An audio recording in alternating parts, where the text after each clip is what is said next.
sát, thăm dò dầu khí của các vị tại khu vực này là xâm phạm quyền chủ quyền tài phán của Việt Nam trên biển, vi phạm luật pháp quốc tế, nhất là Công ước Liên Hợp Quốc về luật biển năm 1982, đi ngược lại tinh thần tuyên bố ứng xử của các bên ở Biển Đông, yêu cầu các bên chấm dứt ngay mọi hành động và rời khỏi vùng biển Việt Nam. 外国船只请注意，各位外国船只请注意，标准越南船长行为严重违反了联合国宪章和1982年联合国海洋法公约中关于在国际关系中 là xâm phạm quyền chủ quyền tài phán của Việt Nam trên biển.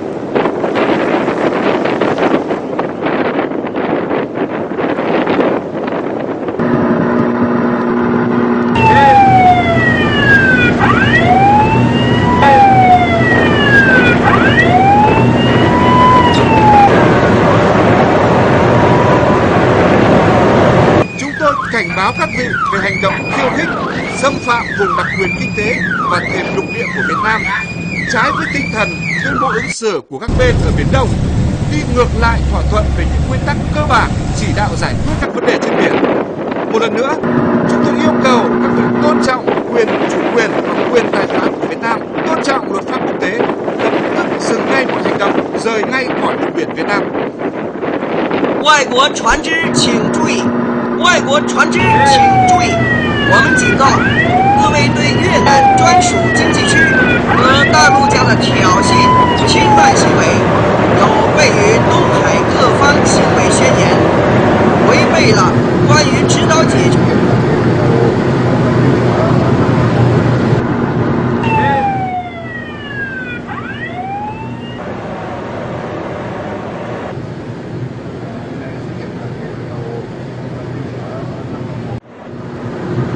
Cảnh báo tàu các vị đã xâm phạm vào vùng đặc quyền kinh tế và thềm lục địa Việt Nam, yêu cầu các vị tôn trọng quyền chủ quyền tài phán của Việt Nam trên biển, tôn trọng luật pháp quốc tế, dừng ngay mọi hành động, lập tức rời khỏi vùng biển Việt Nam. 外国船只请注意！外国船只请注意！我们警告各位船只侵入了越南专属经济区和大陆架。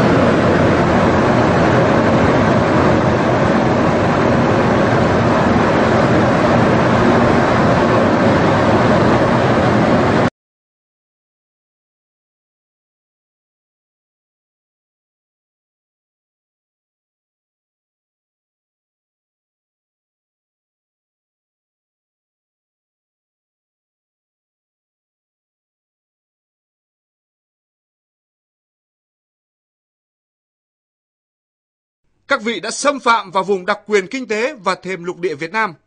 Hành động ngăn cản của các vị là trái phép, xâm phạm nghiêm trọng quyền chủ quyền và quyền tài phán của Việt Nam, vi phạm luật pháp quốc tế, nhất là Công ước Liên Hợp Quốc về luật biển năm 1982, đi ngược lại tinh thần tuyên bố ứng xử của các bên ở Biển Đông, yêu cầu các vị tôn trọng quyền chủ quyền và quyền tài phán của Việt Nam, tôn trọng luật pháp quốc tế, dừng ngay mọi hành động và rời khỏi vùng biển Việt Nam.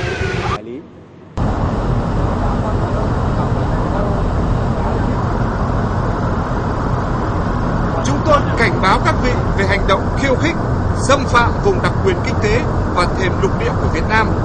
trái với tinh thần tuyên bố ứng xử của các bên ở Biển Đông, đi ngược lại thỏa thuận về những nguyên tắc cơ bản chỉ đạo giải quyết các vấn đề trên biển. Một lần nữa, chúng tôi yêu cầu các vị tôn trọng quyền chủ quyền và quyền tài phán của Việt Nam, tôn trọng luật pháp quốc tế, lập tức dừng ngay mọi hành động.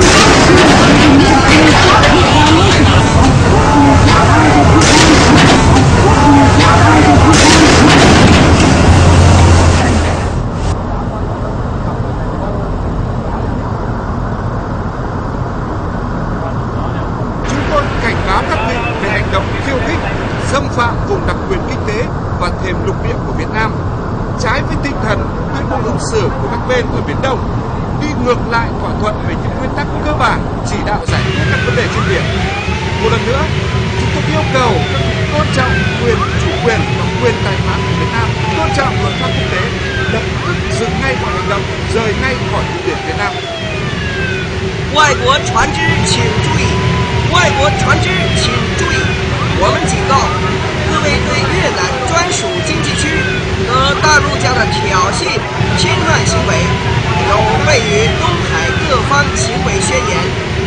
违背了关于指导解决海上问题基本原则协议。我们再一次要求各位尊重越南主权权利和管辖权，尊重国际法，立即停止一切行动，迅即离开越南海域。